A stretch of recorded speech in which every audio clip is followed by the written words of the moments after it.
একটা সেকেন্ড যদি তোমার গ্যারেন্টি নাই, তাহলে ওই একটা সেকেন্ড তুমি কেমন করে চলবি? আরে ভাই, তুমি যদি মনে করো 1 মিনিট পর তোমার পাশেই হয়ে যাবে, এই বান্দা যত রকম সুন্দরী তোমার সামনে হাজির করা হোক না কেন, তুমি গুনাহ করবে না। কথা বলেন ঠিক কিনা? কারণ তখন মৃত্যুর সামনে তোমার দুনিয়ার স্বাদ তোমার ভালো লাগবে না রে যুবক।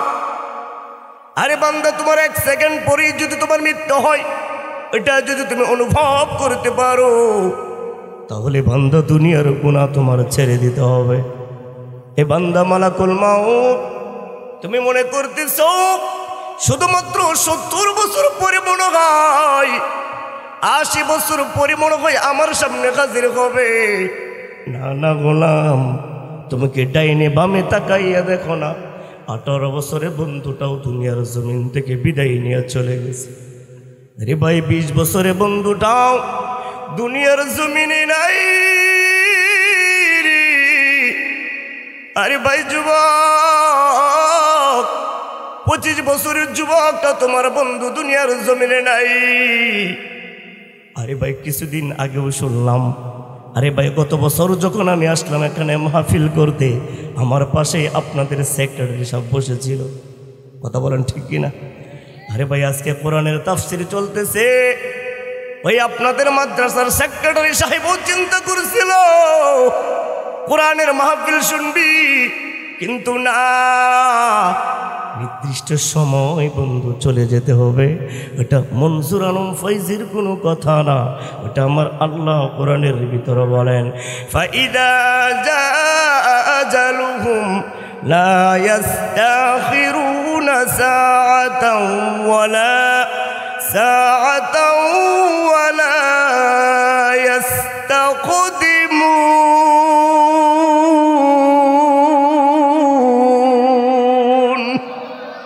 হে যুবক, নির্দিষ্ট সময়ে তোমার চলে যেতে হবে রে ভাই। এই বান্দা যতই স্বপ্ন দেখো দুনিয়ার জমিনে তাকা, ওই মালাকুল মাউত তোমাকে নির্দিষ্ট সময়ে হাজির হয়ে যাবে। 1 সেকেন্ডও দেরি করবে না, 1 সেকেন্ডও লেট করবে না। আরে কোনো ভিআইপি ভাবে নেওয়ার চিন্তাও করবে না, কোনো সিআইপি ভাবে নেওয়ার চিন্তাও করবে না, তোমাকে স্পেশাল ভাবেও নেওয়ার চিন্তা করবে না। যেখানে তোমার ডাক চলে আসবে, সেখান থেকেই তোমার বিদায় দিয়ে চলে যেতে হবে। এ যুবক, মুসলমানের সন্তান বাবাজি, শুনি নাও, আমার পর্দার আড়ালের আম্মা জান, হে আমার পর্দার আড়ালের বোন, আজকে স্বামীর কথা শুনতে মন চাই না। আরে ভাই, পর্দায় থাকতে মন চাই না, আমার কলিজার টুকরা বোনদের পর্দা করতে মন চাই না। কথা বলা ঠিক কিনা? আরে বেহায়া পানার মতো মার্কেটে ঘুরতেছ। আরে বোন, তোমার কি জাহান্নামের ভয় অন্তরে কি তোমার লাগে না? আরে মালাকুল মাউত তোমাকেও ছাড়বি না রে বোন আমার। আরে জীবনে এমন এমন এই ব্যক্তি দুনিয়ার জমিন থেকে চলে গেছে, যারা জান্নাতের সার্টিফিকেট পেয়েছে দুনিয়ার জমিনে, যারা জান্নাতের সরদারনি উপাধি পেয়েছে। আরে ভাই, ওরাও তো দুনিয়ার জমিনে ছিল। আরে ভাই, ওরাও তো গুনাহের মতো মন ছিল, কিন্তু না, আরে দুনিয়ার জমিনে জান্নাতের সার্টিফিকেট পাওয়ার পরেও আরে কবরের আযাবের যন্ত্রণা, কবরের আযাবের কথা মনে পড়লে ওরা সারা রাত ঘুমাই নাই রে। তুমি আর আমি কত নাম্বার ধৈঞ্চা মার্কা মুসলমান, এ কথা বলেন ঠিক কিনা? আরে ওযু নাই, গোসল নাই, নামাজ নাই, কালাম নাই, মুসলমান দাবি করি রে ভাই। আরে ঈমানের কোনো পাওয়ার নাই। আরে কখন মালাকুল মাউত সামনে কাছে, আরে জানি না নাপাক অবস্থায় কি আমার মরণটা হবে, নাকি কোরআন তেলাওয়াতের অবস্থায় আমার মরণটা হবে। আরে ভাই যুবক, মালাকুল মাউত সামনে হাজির হয়ে যাবি, দুর্গন্ধযুক্ত একটা কাপড়, আরে আরে ময়লা যুক্ত একটা কাপড় নিয়ে মালাকুল মউত বৎকার বান্দার সামনে হাজির হয়ে যাবে। যার টুকরা মুসলমানের সন্তান, একটু কথাগুলো দিলের কান দিয়ে শোনো রে বাবা। এ বাবা, বক্তার চেহারা দেখার জন্য না, আরে ভাই বক্তার কণ্ঠ শোনার জন্য না, আরে ভাই আমলের নিয়তে বয়ানগুলো শুনবি। প্রত্যেকটা মাহফিল থেকে এক একটা সবক নিয়ে বাড়িতে ফিরবে, ওই সবকগুলা মৃত্যু পর্যন্ত পালন করবে রে ভাই। এরে ভাই তোমাকে বলতে চাই, বৎকার বান্দার আমল নামার সামনে মালাকুল মউত কেমন ভাবে হাজির। জীর্ণ শীর্ণ একটা দুর্গন্ধযুক্ত একটা ময়লা কাপড় নিয়ে সামনে হাজির হয়ে যাবে। এরে ভাই তুমি জানো, তুমি মনে করতেছো মালাকুল মউতের চেহারাটা মনে হয় মনজুর আলম ফয়জির মতো। তুমি মনে করতেছো মালাকুল মউত হয় মনজুর আলম ফয়জির মতো লম্বা। না না গোলাম রে, ওই মালাকুল মউত আসমান থেকে জমিন পর্যন্ত, মাগরিব থেকে পশ্চিম পর্যন্ত তার এত মোটা এত লম্বা কানি চেহারাটা থাকবে। আরে ভাই তুমি মনে করতেছ সুন্দর গোলাপের মতো চেহারা, না না, এর ভাই মনে হবে আলকাতরা লাগাই আসছি। হে কলিজার টুকরা যুবক, তুমি মনে করতেছো হরিণের মতো চেহারা, আরে তুমি মনে করতেছো হরিণের মতো চক্ষু দিয়া তোমার দিকে তাকাইবে। না না, আজরাইল মালাকুল মউতের চক্ষু দিয়া তখন তোমার আগুনের স্ফুলিঙ্গ বের হতে থাকবে। এর ভাই কাছে আসা লাগবে না মালাকুল মউত।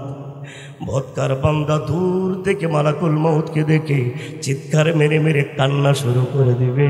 শুধুমাত্র তাই নয়, অনেক দূর থেকে যখন দেখবে তার মালাকুল মউত তার চোখের সামনে হাজির হয়ে গেছে, চক্ষুগুলো উল্টে যাবে রে বাবা। ও বাবা, চক্ষুগুলো উল্টে যাবে, আর ফেরেশতারা তোমার সামনে বসে যাবে। ওই ফেরেশতাগুলো তোমাকে সুসংবাদ জানাবে, আযাবের সুসংবাদ জানাবে। তোমাকে বলবে, কম ভক্ত নারায়ণ, দুনিয়ার জমিনে যত নাফরমানি করতে পেরেছ, তোমার জন্য ওই অন্ধকার কবর অপেক্ষামান, তোমার জান কবজ করবে। এগুলা তোকে সুসংবাদ, আযাবের সুসংবাদ দেওয়ার জন্য বসে গেলাম।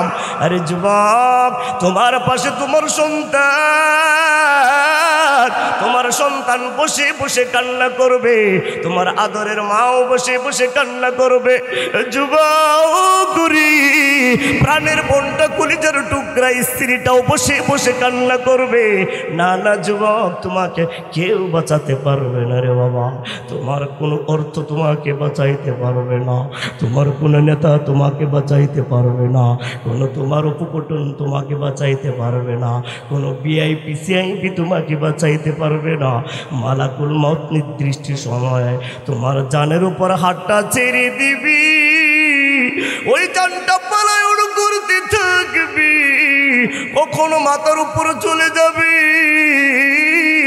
কখনো হাতের কবজির গোড়ায় চলে আসবে, কখনো হাঁটুর গিরার উপরে চলে আসবে। এইভাবে এইভাবে পালায়ন শুরু করতে থাকবে। কিন্তু না না, পালায়ন করে তুমি বাঁচতে পারবা না রে বাবা। ওই জানটা তোমার কবজ করে নিবে। এ গোলাম, ওই দুনিয়ার জমিনে কত আপন তোমার পাশে বসে থাকবি, কিন্তু রাখার কোনো সিস্টেম থাকবে না। আরে ভাই, কোনো পদ্ধতি খুঁজে পাবে না। আদরের সন্তান রে বের করে ওরে আদরের সন্তান রে খুঁজে খুঁজে লালন পালন করেছে মা, ওই মাও তোমাকে বাঁচাইতে পারবে না রে বাবা। ওইটা আমার কোনো কথা না, ওইটা আমার আল্লাহ কোরআনের ভাষায় বলেন, কুল্লু নাফসিন যায়িকাতুল মাউত।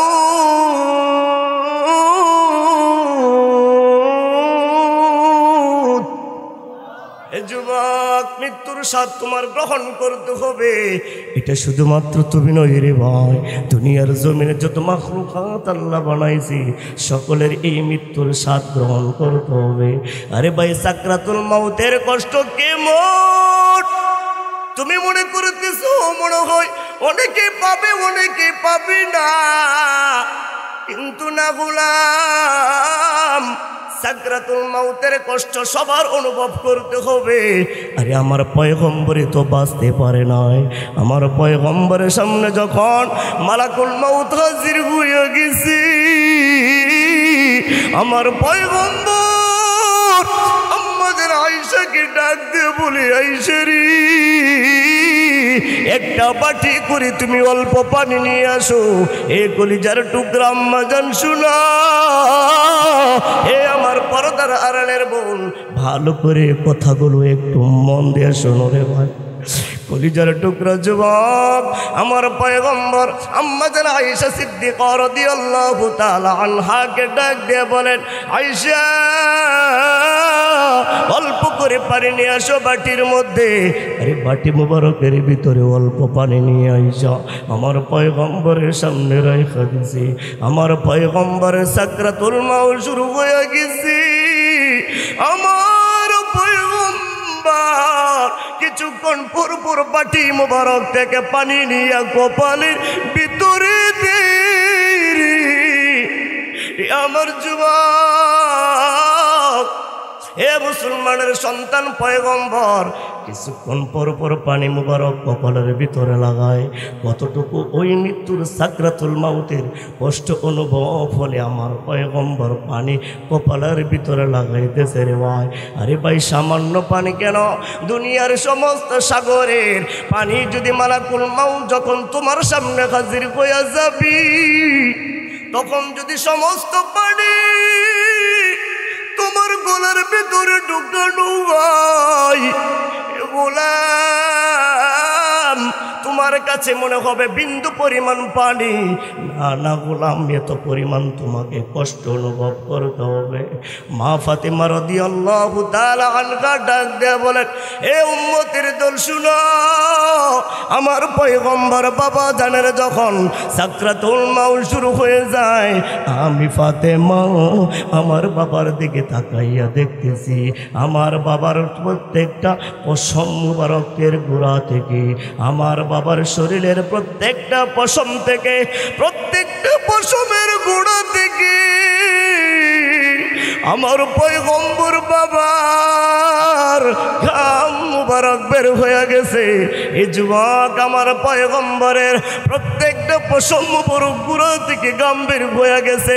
সাকরাতুল মাউতের কষ্ট এত অনুভব, আমার পয়গম্বর ডাক দেয়া বলেন, হে দুনিয়ার উম্মত, তোমরা ভালো করে শুনে নাও, মৃত্যুর যন্ত্রণা সত্য। এ দুনিয়ার মুসলমান, আমার পয়গম্বরের পূর্বেও কোনো গুনাহ নাই, আমার পয়গম্বরের পরেও কোনো গুনাহ নাই। আমার পয়গম্বর যদি সাকরাতুল মাউতের কষ্ট যদি অনুভব করতে পারে, তুমি আমি কেমন মুসলমান? এরে ভাই তুমি সহ্য করতে পারবে না, ওই জাহান্নামের আগুন তুমি সহ্য করতে পারবে না। আরে ভাই হাসরের মাটির উপরে আধা দুপুরে সূর্য থাকবে, তুমি বান্দা সহ্য করতে পারবে না। এ ভাই জাহান্নামের ধোঁয়াটা তুমি সহ্য করতে পারবে না। এ ভাই কবরের আযাব তুমি সহ্য করতে পারবে না। এর উপরেও কেন গুনাহ, এর উপরেও বান্দা কেন তুমি নামাজ আদায় করো না? এ বান্দা তুমি কেন সুদ ছাড়ো না? এ বান্দা তুমি কেন ঘুষ ছাড়ো না? এ বান্দা তুমি কেন নাফরমানি ছাড়ো না? এ যুবক, আমার পয়গম্বর ডাক দিয়া বলেন, উম্মতের দল সাকরাতুল মাউতের কষ্টের জন্য তোমরা প্রস্তুত হয়ে যাও।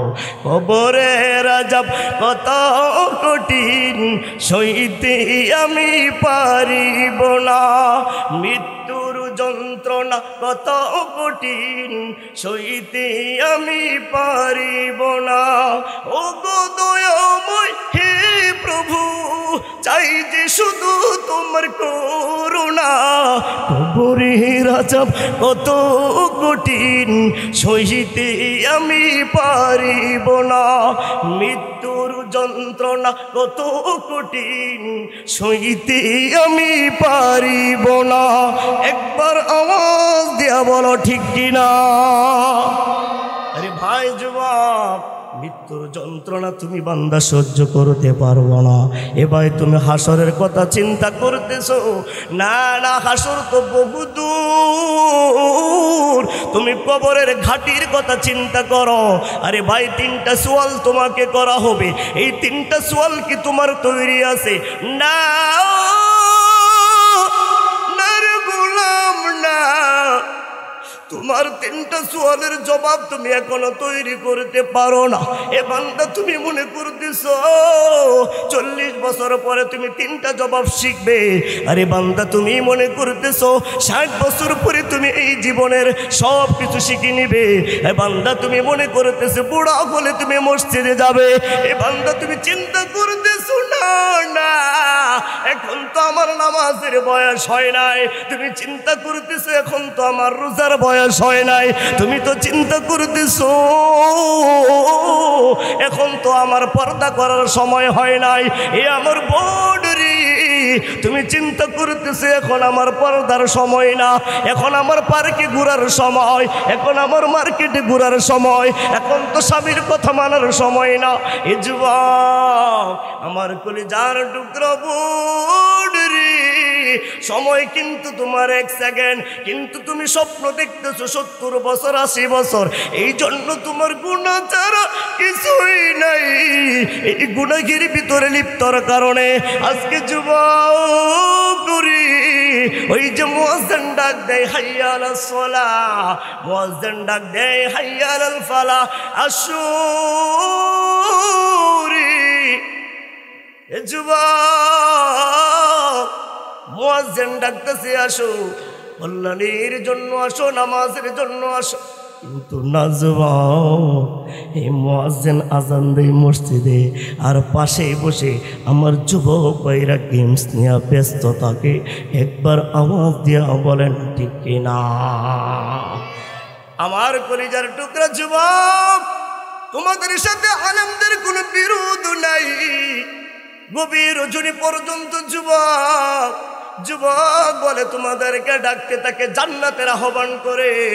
এ বান্দা, তোমার দুনিয়ার জমিনে বন্ধুর অভাব নাই। আরে নিশাখানায় যাইবা বন্ধুর অভাব নাই। এ বন্ধু, তুমি যাত্রা গানে যাইবা বন্ধুর অভাব নাই। এ বন্ধু, তুমি মদের আড্ডাখানায় যাইবা বন্ধুর অভাব নাই। কথা বলে ঠিক কিনা। তোমার বন্ধুর অভাব নাই, কিন্তু মুয়াজ্জিন ডাক দেয় আসসালাতু খায়রুম মিনান নাওম। একটা বন্ধু নাই তোমাকে ওই মোবাইলের ভিতর রিংটোন দিয়া ঘুমাইবে। মোবাইলের ভিতরে এক বন্ধু তোমাকে কল দিয়া বলবে বন্ধু মুয়াজ্জিন আজান দিছে, উঠ মসজিদে যাই। এ বন্ধু একটা বন্ধু নাই। এ বন্ধু চালাও, নামাজের সময় হয়ে গেছে, মসজিদে যায়। একটা বন্ধু নাই। বন্ধু চালাও, তাবলীগের ময়দানে যায়। এ বন্ধু চালাও, ইস্তেমার ময়দানে যায়। ও বন্ধু চলো চরমনাইয়ের মাঠে যায়। ও বন্ধু চলো উজানের মাঠে যায়। এরকম বন্ধু নাই। জাহান্নামের যাওয়ার বন্ধুর অভাব নাই। কথা বলেন ঠিক কিনা। এ যুবক, আমার কলিজার টুকরা যুবক রে, তোদের হায়াতটা কত দামি তুই একবার চিন্তা করিস কি? আরে ভাই যুবক, ওমর ফারুক রাদিয়াল্লাহু তাআলা আনহু যখন ঈমান গ্রহণ করেছে, এবার নামাজ শুরু করে দিয়েছে, কোরআন তেলাওয়াত করতেছে গোপন ভাবে। আমার পয়গম্বরকে ডাক দিয়ে বলে নবী গো, যে কোরআন আমি তেলাওয়াত করতেছি, কোরআন কি সত্য নয়? আমার পয়গম্বর বলেন হে উমর, এই কোরআন সত্য। আমার পয়গম্বর ডাক দেয়া বলতেছে উমর, এই কোরআনটা সত্য, এই দিনটা সত্য, আমি পয়গম্বর সত্য, এই আযানের ধ্বনি সত্য, এই দিনের সত্যায়ন প্রভু আমার মালিক, ওই মালিকের প্রেরিত রাসূল আমি সত্য। উমর দাঁড়ায়া বলে নবী গো যদি কোরআনটা সত্য হয়, যদি দিনটা সত্য হয়, যদি আযানের ধ্বনিটা সত্য হয়, আমার আল্লাহ এক যদি সত্য হয়, আপনি যদি আল্লাহর প্রেরিত রাসূল সত্য হন, তাহলে আর গোপনে নামাজ পড়া লাগবে না, আর গোপনে কোরআন তেলাওয়াত করা লাগবে না, আর গোপনে রোজা রাখা লাগবে না। এবার মক্কার মাঠ থেকে আযানের ধ্বনি হবে। আমার পয়গম্বরের সাহাবী ওমর ফারুক রাদিয়াল্লাহু তাআলা আনহু, এর ভাই তলোয়ার নিয়ে মক্কার জমিনে নেমে গেছে। যুবক, তোমাদেরকে কথাগুলো বলতেছি শোনো রে ভাই। আরে উমরও তো কাফের ছিল, আরে উমরও তো ইমানদার ছিল না। নবীর প্রেমে আশিক হইয়া এমন উপাধি বানাইছি, তলোয়ারটা হাতে নিয়ে দৌড়তেছি। রাসূল, হে যুবক, তুমি ভালো করে শুনে নাও। উমর রাদিয়াল্লাহু তাআলা আনহু তলোয়ারটা হাতে নিয়ে মক্কাবাসীদেরকে এলান করতেছে, আজ থেকে মুহাম্মাদের কালিমা সরাসরি প্রচার হবে। আল্লাহু আকবার। আজ থেকে মুহাম্মাদের কোরআন প্রকাশ্যভাবে তেলাওয়াত করা হবে। আজকে থেকে মুহাম্মাদের দাওয়াতি কাজ, ইমানের কাজ সরাসরি প্রকাশ্যভাবে হবে। এই মুহাম্মাদের বেটাকে যদি কেউ তোমরা, ওই আব্দুল্লাহর বেটা মুহাম্মদকে যদি কেউ তোমরা বাধা দাও, যদি তোমরা কোরআন তেলাওয়াত বাধা দাও, যদি তোমরা আযানের ধ্বনি বাধা দাও, আমি উমর তোমাদের গর্দান আর গর্দানের জায়গায় রাখবো না। আল্লাহু আকবার। যুবক, তুমি কি করতেছো? মোবাইলটা হাতে নিয়ে সারা রাত্র চলে যায়। এ বান্দা, তোমার জিন্দিগির হায়াতের কোনো দাম নাই, অথচ আল্লাহ তোমারে কেমন করে বানাইছে। এই মোবাইলটার কারণে আজকে তুমি মা বাবার সাথে বেয়াদবি করে, কতক্ষণ ঠিক কিনা? এই মোবাইলটার কারণে আজকে বাবার সাথে বেয়াদবি করতেছে। এই মোবাইলটার কারণে আজকে ইমাম সাহেবকে সে দেখতে পারে না। আরে ভাই যুবক, দেখতে পারলাম যুবক ভাইরা ও রাস্তার কিনারায় বসে বসে মোবাইল চালাই, সামনে দিয়ে যদি বাবাও হাইটা যায় খবর থাকে না, কতক্ষণ ঠিক কিনা? সামনে দিয়ে হুজুর হাইটা গেলেও সালামের কোনো খবর থাকে না। যুবক, এই হায়াতটা আল্লাহ তোমাকে এই জন্য দেই নাই, এটা আমি হায়াতটা আল্লাহ তোমার দিছে আমলের জিন্দিগি বানাইবি। এ বান্দা, তুমি সহজভাবে একটা কথা বুঝে নাও, যদি তুমি জিনা থেকে বাঁচতে চাও, ইচ্ছা করলে তুমি জিনা থেকে বাঁচতে পারবে। এই বান্দা, তুমি যদি ইচ্ছা করো তাহলে তুমি গুনাহ ছেড়ে দিয়ে জীবন যাপন করতে পারবে। এই বান্দা, তুমি যদি ইচ্ছা করো তাহলে আর তুমি মদ খাইতে পারবে না। তুমি যদি ইচ্ছাটাই পোষণ করো, আর কখনোই তুমি জিনার আড্ডাখানায় যাইবা না। কিন্তু বান্দা, তুমি ইচ্ছা করলে ওই যে মালাকুল মউত আজরাইল, ইচ্ছা করলেই তুমি মরণ থেকে বাঁচতে পারবে না। কথা বলেন ঠিক কিনা? ইচ্ছা করলে গুনাহ থেকে বাঁচতে পারবে, কিন্তু ইচ্ছা করলেই মত থেকে বাঁচতে পারবে না। এত এ বান্দা, ইচ্ছা যেটা করা যায়, সেই ইচ্ছা করে তুমি গুনাহটা ছেড়ে দাও, সেই ইচ্ছা করে তুমি মদের আড্ডাখানায় ছেড়ে দাও। আরে ভাই, গেমস খেলাও কোনো বাধা নাই, মুয়াজ্জিন আযান দেয় মসজিদের ভিতর থেকে, তুমি কেন বাহিরে গেমস খেলা শুরু করে দাও? আরে ভাই, মোবাইলটা বন্ধ করে মুয়াজ্জিনের ডাকে সাড়া দাও। আরে মসজিদে গিয়ে আল্লাহর কুদরতি পায়ে সাজদা দাও। তুমি জানো যুবক, কত যুবক আছে তোমার মতো যুবক দাঁড়িয়ে রাখতেছে, মাথায় টুপি দিতেছে, তোমার মতো যুবক এক ওয়াক্ত নামাজও বাদ দেয় না। কথা বলেন ঠিক কিনা? এ বান্দা, তাহলে তুমি কেন পারো না? বুঝা যায় দুনিয়া দূরে যা, আর দুনিয়া তোমাকে টাইনা টাইনা জাহান্নামে নিয়ে যাইতেছে, তুমি কিন্তু টের পাইতেছ না।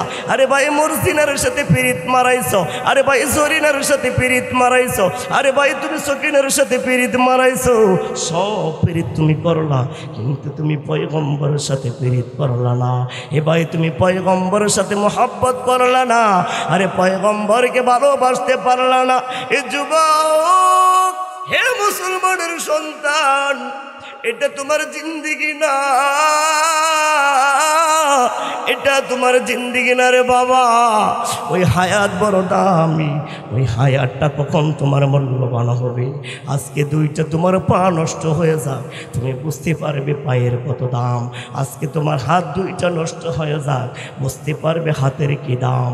আজকে তুমি অন্ধ হয়ে যাগো, অন্ধ হয়ে দেখো এ ভাই দুনিয়ার ভিতরে চক্ষু কত দাম। ওই দামি জিনিসটাকে দিছি, ওই দামি পাটাকে দিছে, ওই দামি হাতটাকে দিছে, ওই দামি চক্ষুগুলোকে দান করছে। এ বান্দা তুমি কি চিন্তা করে দেখো না, সব আমার মালিকে দিছি। মালিকের দেওয়া খাইয়া, মালিকের দেওয়া পাইলা তুমি এত নাফরমানি করতেছো বান্দা। দুনিয়ার জমিনে তুমি না তার কাছে একবার দুইবার তিনবার অপরাধ করবে, চতুর্থবার তোমাকে লাথি মেরে দল থেকে বের করে দিবে। কিন্তু আল্লাহর দরবারে তুমি কতবার নাফরমানি করতেছো, আল্লাহ একবার তোমাকে লাথি মেরে বের করে দেয় না। আল্লাহ তোমার উপর এখনো রহমানুর রহিম, এখনো গফফার, এখনো আল্লাহ তোমার প্রতি দয়া করি। এ যুবক 5 মিনিটের জন্য চক্ষুটা বন্ধ করে দেখো, ডাইনের মানুষগুলো আর দেখা যায় না, আরে বামের মানুষগুলো আর দেখা যায় না। ওই যে সামনে মনজুর আলম ফয়জি বয়ান করতেছে, এটাও আর দেখা যায় না। এ যুবক, যদি তুমি চোখটি বন্ধ করলে ডাইনের মানুষটা আর দেখতে না পাও, যদি চোখটি বন্ধ করলে বামের লোকটাকে না দেখতে পাও, তাহলে বুঝো মৃত্যুটা হলে তোমার কেমন হবে রে বাবা।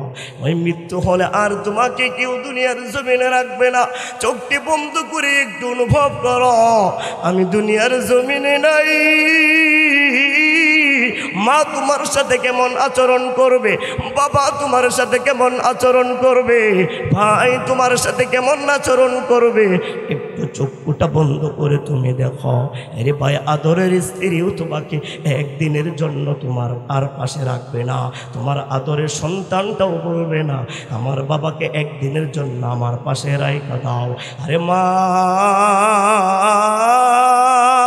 ওই মা তোমার 10 মাস 10 দিন গর্ভে ধারণ করেছে, লালন পালন করেছে, তো কষ্ট করে বড় করেছে।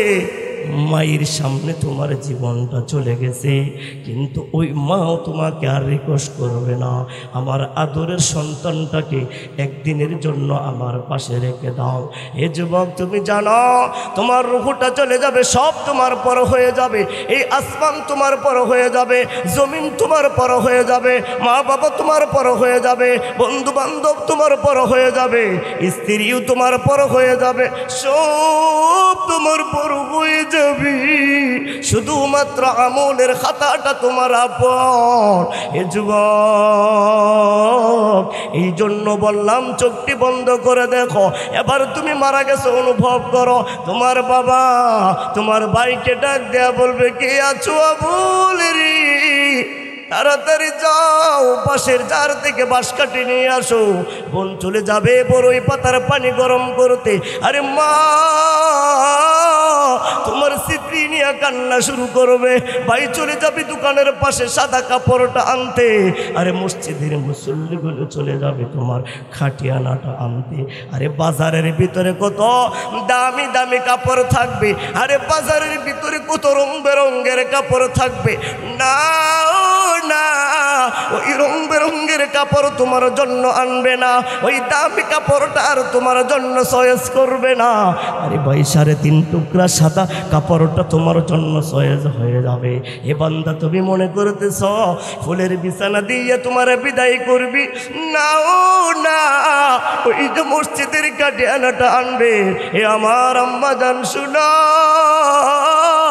মসজিদের খাটিয়ানাটা আইনা শুয়াইবে, এবার একটা জীর্ণ শীর্ণ একটা চাদর তোমাকে দিবে। কারণটা কি জানো? নতুন চাদরটা নষ্ট হয়ে যাবে, এই জন্য স্ত্রী আর তোমার জন্য ওই নতুন চাদরটা আর বের করবে না। হে বাবা, তুমি জানো তোমাকে বড়ই পাতা দিয়া ওই গরম পানি দিয়া তোমার গোসলটা করাইয়া 3.5 টুকরা কাপড়ের উপর শুয়াইয়া দিবি। একবার চুপটি বন্ধ করে আমার কথাগুলো দিল থেকে অনুভব করো। এ বাবা রে, সবাই কাজে ব্যস্ত হয়ে থাকবে, আর তোমাকে কেউ রাখার জন্য চিন্তা করবে না, তোমাকে একদিনও রাখার জন্য কেউ পদ্ধতি গ্রহণ করবে না। সবাই চিন্তা করবে যত তাড়াতাড়ি হয় তাড়াতাড়ি দুনিয়ার জমিন থেকে বিদায় করে দে। একবার আওয়াজ দিয়ে বলেন ঠিক কিনা? তোমার এই দুনিয়া কিসের দুনিয়া রে? এবার তোমাকে মসজিদের কাটিয়ানার ভিতরে শোয়াইবি, 3.5 টুকরা কাপড়গুলো তোমার পিঠের নিচে দিবে। এবার মানুষ লাইন ধরে তোমার চেহারাটা জীবনের দেখা দেখবে। আরে ভাই রে, এবার সবার দেখা শেষ, তোমাকে প্যাকেটিং করা শুরু করবে। তুমি মনে করতেছ মনে হয় মস্কারি করতেছে, না এ যুবক রে, তোমার মাথার মুষ্টিটা জীবনের জন্য বাইদে ফেলাইবি। ওই মাথাটা আর তুমি নাড়াইতে পারবে না, ওই মাথা দিয়ে ওই কপাল দিয়ে আর তুমি মালিকের কুদরতি পায়ে সেজদা দিতে পারবে না। এ যুবক, এবার তোমাকে হাত দুইটা পেটের মাঝখানে দিয়া পেটি দিয়া তোমাকে বাঁধে ফেলবি। এ যুবক, তুমি আর হাতগুলো নাড়াইতে পারবে না, জীবনের শেষভাবে তোমাকে বাইদে ফেলাইছে। এবার তোমার পায়ের মুষ্টিগুলো বাইদে ফেলাইবে। এ যুবক, যে পা দিয়া হাইটা হাইটা করতে গেছো, যে পাগুলো হাইটা হাইটা জিনা করতে গেছো, ওই পাগুলো আর তুমি উঠাইতে পারবে না।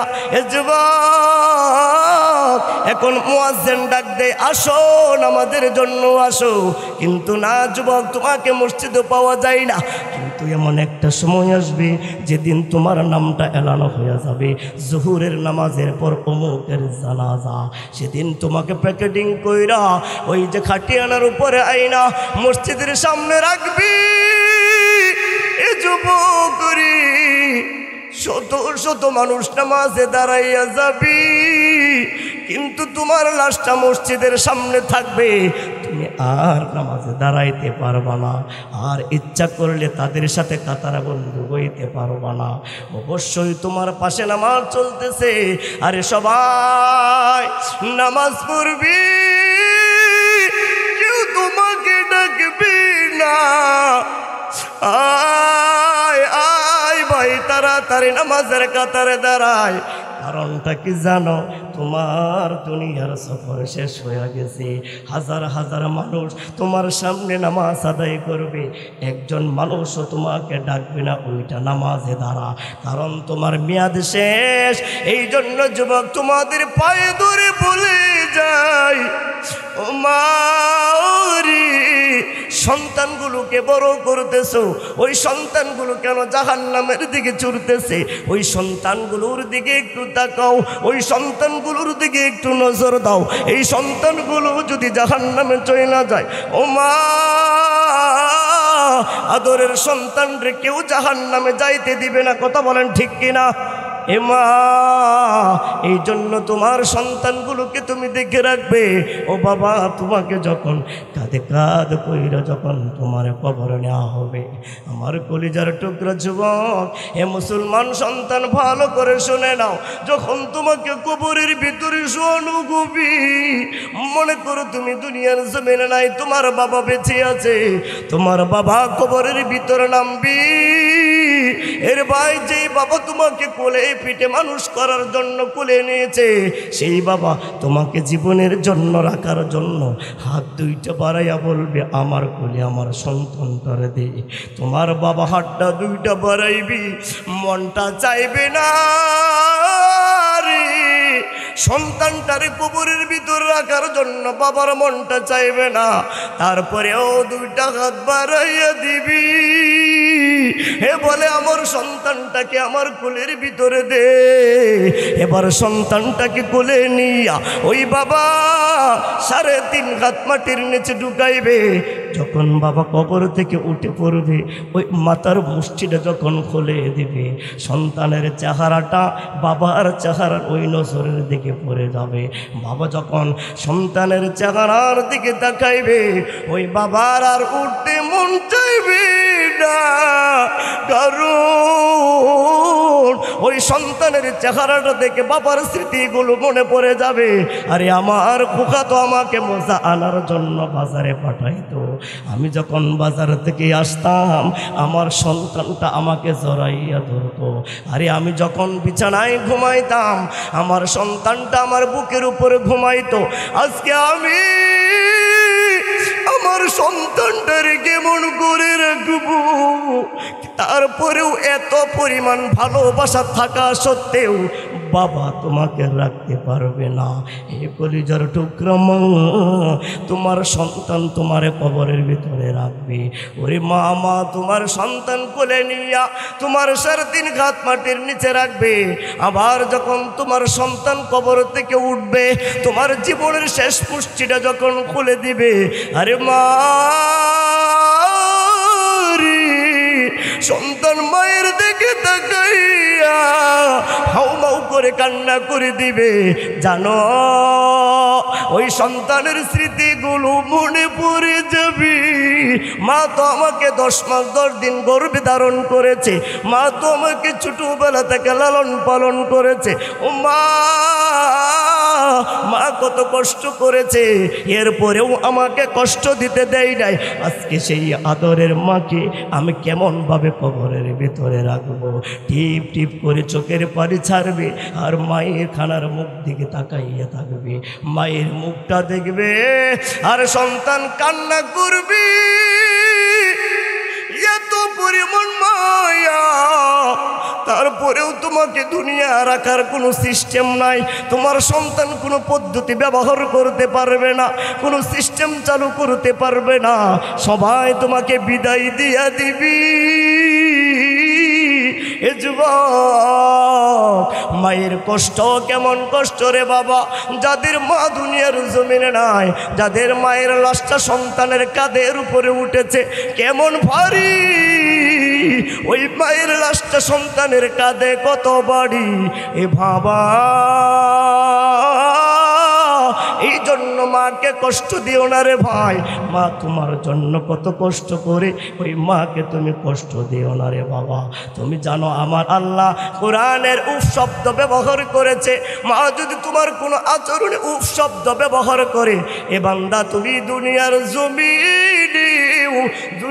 জমিনেও তুমি ধ্বংস হয়ে যাবে, আখিরাতের জমিনেও তুমি ধ্বংস হয়ে যাবে। এই জন্য মায়ের সাথে বেয়াদবি করা যাবে না। একবার আওয়াজ দিয়া বলেন ঠিক কিনা? মার সাথে বেয়াদবি করা যাবে? ওই মা কত দামি সন্তান তুমি জানো? আমার পয়গম্বর জান্নাতুল বাকি দিয়া খাইটা যায়, হঠাৎ করে কবরের পাশে দাঁড়াইয়া যায়। সাহাবায়ে কেরামদেরকে ডাক দিয়ে বলতেছে, ও সাহাবায়ে কেরাম, এই কবরের ভিতরে আযাব আল্লাহ আমার জানাইয়া দিছে। এই জান্নাতুল বাকির ভিতরে যুবকের কবরের ভিতরে আযাব। যাও দেখো এই যুবকের মা দুনিয়ার জমিনে বেঁচে আছে কিনা। এই যুবক কথাগুলো শুনো। এ যুবক, ওই যুবকের কবরের ভিতরে আযাব।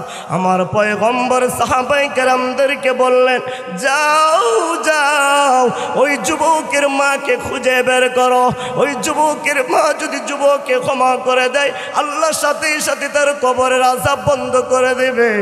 এবার সাহাবায়ে কেরামরা খুঁজতেছি, ওই যুবকের মাকে খুঁজতেছে, খুঁজতে খুঁজতে তাকে পাইয়া গেল। এবার আমার পয়গম্বরের কাছে খবর পাঠাইলো, ও পয়গম্বর, ওই যুবকের মাকে পাওয়া গেছে। বলো সাহাবী, যাও যাও তার সন্তানের মাকে নিয়ে আসো। এবার যুবকের মাকে আল্লাহর পয়গম্বরের সামনে আইনা হাজির করাইছে। আমার পয়গম্বর ডাক দিয়ে বলতেছে, মা গো, আপনার সন্তানের লাশকে ওই জান্নাতুল বাকির ভিতরে দাফন করেছেন। বলে হ্যাঁ, আমার সন্তানকে ওই জান্নাতুল বাকির ভিতরে দাফন করেছে। আমার পয়গম্বর ডাক দেয়া বলে, মা গো, তোমার সেই সন্তানের কবরের ভিতরে আগুনের আযাব, সেই সন্তানের কবরের ভিতরে জাহান্নামের আযাব। সাথে সাথে মা চুপ রইয়া গেল। এবার পয়গম্বর বলতেছে, ও মা, আপনি যদি আপনার সন্তানরে ক্ষমা করে দেন তাহলে আল্লাহ আপনার সন্তানের কবরের আযাবকে বন্ধ করে দিবে। এই কথা বলার সাথে সাথে মা জননী কান্না শুরু করে দিছে। বলে, নবী গো, আমি আমার সন্তানরে মাফ করতে পারবো না, আমি আমার সন্তানরে ক্ষমা করব না। পয়গম্বর ডাক দেয়া বলে, কেন কেন তুমি তোমার সন্তানরে কেন তুমি ক্ষমা করবে না? বলে, নবী তাহলে ঘটনা শুনুন। একদিন আমি আমার সন্তানের সাথে তর্ক বিতর্ক হয়, হঠাৎ করে আমার সন্তানটা আমার কপালের উপরে একটা বাড়ি মাইরা দেয়। সাথে সাথে আমি জমিনের ভিতরে পইরা গেলাম, আমার কপাল পেটে রক্ত বের হইতাছে। ও নবী, তারপরেও আমি কোনো কষ্ট পাই নাই। মনে মনে ভাবলাম সন্তান বুঝে নাই, অবুঝ সন্তান, এই জন্য হয়তো বা আমাকে মেরে দিছে। না, ও পয়গম্বর, যখন আমার কপাল মুবারক থেকে রক্ত বের হয়, আমার সন্তানটা আমাকে একবার জিজ্ঞেস করি নাই, ও মা তুমি আমাকে ক্ষমা করে দিও, আমাকে মাফ করে দিও। আমার সন্তানটা আমাকে জমিনের ভিতরে ফালাইয়া চইলা গেছে, এই জন্য আমি মনের ভিতরে কষ্ট পাইছি। আমি বদ্ধ করি নাই, তারপরেও আল্লাহ তার কবরের ভিতরে আযাব দিয়েছে। এবার পয়গম্বর বলেন, তাহলে আপনার সন্তানকে আপনি মাফ করে দেন। মা বলে, না না পয়গম্বর, আমি আমার সন্তানরে মাফ করব না। এ যুবক, এবার আমার পয়গম্বর ডাক দিয়ে বলতেছে, সাহাবী, ওই জান্নাতুল বাকি থেকে লাশটা খুলে নিয়ে আসো, ওই জান্নাতুল বাকি থেকে লাশটা কবর থেকে তুলে নিয়ে আসো, ওর মার সামনে লাশটার ভিতরে তেল দিয়ে আগুনে জ্বালাইয়া দাও। এবার মা জননী আল্লাহর পয়গম্বরের দিকে তাকাইয়া হাউ মাউ করে কান্না করে দিয়া বলে, নবী, কবরের আযাব তো দেখি না, কিন্তু সন্তানের লাশ যদি চোখের সামনে পুরানো হয়, আমি মা সহ্য করতে পারবো না, আমি মা ধৈর্য ধারণ করতে পারবো না। নবী, আমার সন্তানরে কবর থেকে তোলা লাগবে না, আমি আমার সন্তানরে মাফ করে দিলাম। হে যুবক, মাকে এত পরিমাণ কষ্ট দাও, তারপরেও মা তোমাকে ক্ষমা করে দেয়। কিন্তু যুবক, কথাগুলো মনে রাখবে, মৃত্যু হয়ে যাবে কিন্তু আমলের জিন্দেগি খালি থাকবে। এই জন্য মা বাবার থেকে দোয়া নিয়ে যাও। এ ভাই, নামাজের জিন্দেগি বানাও, এ ভাই ইবাদতের জিন্দেগি বানাও, এ ভাই রোজাদারের জিন্দেগি বানাও। তাহলে তুমি এই দুনিয়ার জমিনে, এর ভাই কাফেররা জান্নাত স্বরূপ অনুভব করতেছে, জান্নাত স্বরূপ ব্যবহার করতেছে দুনিয়ার মাঠকে। কিন্তু না না বান্দা, তুমি তো মুমিন, তুমি দুনিয়ার জমিনকে জান্নাত বানাইতে পারো না। আমাদের জান্নাত হবে আখিরাতে। কথা বলেন ঠিক কিনা? আমাদের জান্নাত যদি আখিরাতে হয়, আমাদের ফয়সালা যদি জান্নাত হয়, আমাদের আসল বাড়ি যদি আখিরাতে হয়, তাহলে দুনিয়ার জমিনটা কেমন করে থাকবে একবার চিন্তা করে দেখো। এই যে দেখছো মাদ্রাসাগুলো, কোরআনের বাগান, এই কোরআনের বাগানে কি হয়? একটু গভীর রজনীতে আসবে, আরে ভাই দেখবে রাতের 4টা বাজে, ওই সন্তানগুলো ঠান্ডা পানি দিয়া ওযু কইরা কোরআনটা হাতে নিয়া আল্লাহর সাথে কথা বলি, ওই যে আপনাদের সামনে ওই 6টা হাফেজে কোরআনকে পাগড়ি পরাইছে, এ ভাই তুমি জানো ওইটা কত বড় নিয়ামত। দুনিয়ার জমির সব থাকবে, অর্থ থাকবে, বাড়ি থাকবে, গাড়ি থাকবে, ফ্যাক্টরি থাকবে, কিছুই তোমার কাজে লাগবে না। কিন্তু একটা হাফেজ আলেম সন্তান যদি দুনিয়ার জমিনে রাইকা যাইতে পারো, একটা হাফেজ কোরআন সন্তান যদি দুনিয়ার জমিনে বানাইতে পারো, একজন নয়, দুইজন নয়, যাদের উপর জাহান্নাম ওয়াজিব হয়ে গেছে 10 জন ব্যক্তিকে ওই হাফেজ কোরআন জান্নাত পর্যন্ত পৌঁছায়া দিবি। তাহলে বলেন মাদ্রাসা দরকার আছে না নাই? কার কার আছে? লিল্লাহি তাকবীর। তোমাদেরকে বলতে চাই হাফেজ কোরআনদেরকে পাগড়ি পরাইছে, তাহলে বলেন যাদের মাতা পিতা এখানে আছে তাদের কাছে কেমন লাগছে? বলেন তো কেমন লাগছে? যদি আমি আপনাদেরকে স্যাম্পল দিয়ে বুঝাই, মিঠাই চিনেন? মিঠাই চিনেন নাকি? মিঠাই কে কে চিনেন দেখি? কি অনেকে তো হাত তোলে না, মানে জীবনে প্রথম নাম শুনছে। মিঠাই চিনেন? ওই যে মিঠাই যখন আমরা খাই তখন কেমন লাগে? ভালো মজা লাগে। কেমন লাগে? আচ্ছা বলেন তো মজাটা কেমন? মজাটা বলে মিষ্টি। মিষ্টি তো মজা, কতক্ষণ ঠিক কিনা? এই যে বলতেছি মজাটা কি দেখানোর মতো ভাষা আছে? মজাটা কেমন ওটা দেখানোর মতো ভাষা আছে? ওটা কেউ দেখানো যাবে?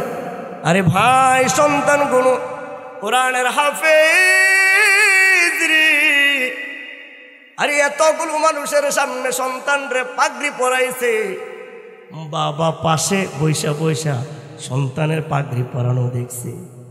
আরে ভাই ওই হাফেজে কোরআনের বাবাকে তুমি প্রশ্ন করবে, ও বাবা রে আমার সন্তানরা তো হাফেজ বানাইতে পারলাম না। আরে তোমার সন্তানরে বেরি পেট্রোল হাফিজিয়া মাদ্রাসায় তোমার সন্তানরা হাফেজ বানাইছো, আজকে শত শত মানুষের সামনে তোমার সন্তানরে পাগড়ি পরাইছি। ও বাবা তুমি একটু তোমার মজার অনুভূতিটা আমাকে দেখাও। তুমি যদি তাকে জিজ্ঞাসা করে কেমন লেগেছে, সে বলবে অনেক ভালো লেগেছে। বলবে ভালোটা কেমন?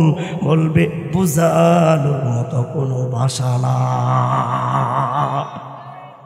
এমন মজা কোরআনের হাফেজ। আরে ভাই সন্তান অবশ্যই আমাদের দামি জিনিস, কথা বলেন ঠিক কিনা? কিন্তু এই যে দেখেন আজকে যে সমস্ত সন্তানগুলো আপনাদের চোখের সামনে হাফেজ কোরআনের পাগড়ি পেয়েছে, এতে মা বাপ তো খুশি হয়েছে, আমরা খুশি হই না? সাথে আমরাও খুশি হয়েছি। শুধু আমরা নয়, এই পুরা এলাকাবাসী খুশি, কথা বলেন ঠিক কিনা? যদি এই আমাদের আত্মীয় হয় না, আমাদের পরিচিতও না, তারপর আমরা এখানে এসে দেখে অনেক ভালো লেগেছে। এই হাফেজ কোরআনের মা বাবার কত দাম। কাল কিয়ামতের ময়দানে মানুষ সব ইয়া নাফসি করতে থাকবে, কোনো জায়গা পাবে না। একটু ছায়ার ভিতরে দাঁড়াইয়া একটু নিঃশ্বাস নেবে, আধাত উপরে সূর্য থাকবে, মাথার মজক গলে টকবক টকবক করতে থাকবে, ইয়া নাফসি করতে থাকবে।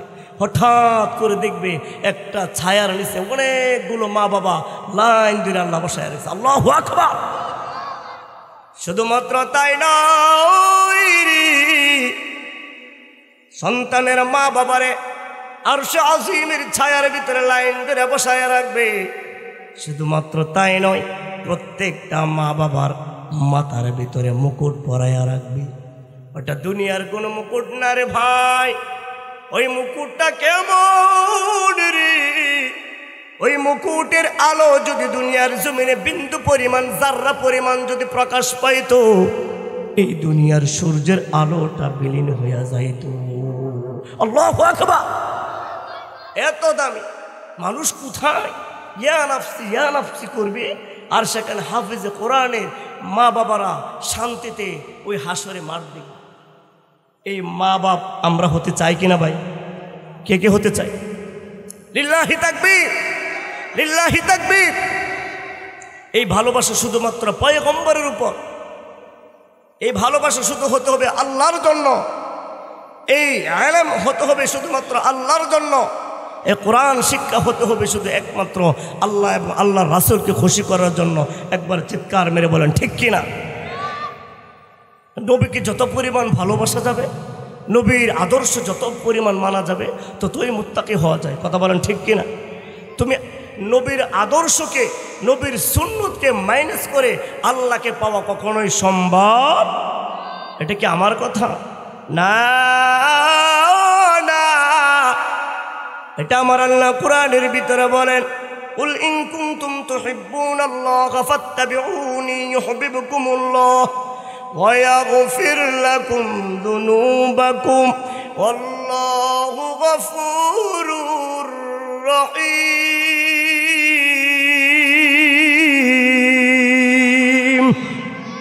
আমার আল্লাহ বলেন, দুনিয়ার জমিনে রে বান্দাগণ তোমরা শোনো, আমার পয়গম্বরের আদর্শ মেনে নাও, অনুসরণ করে নাও, আমাকে পেয়ে যাবে। আল্লাহু আকবার।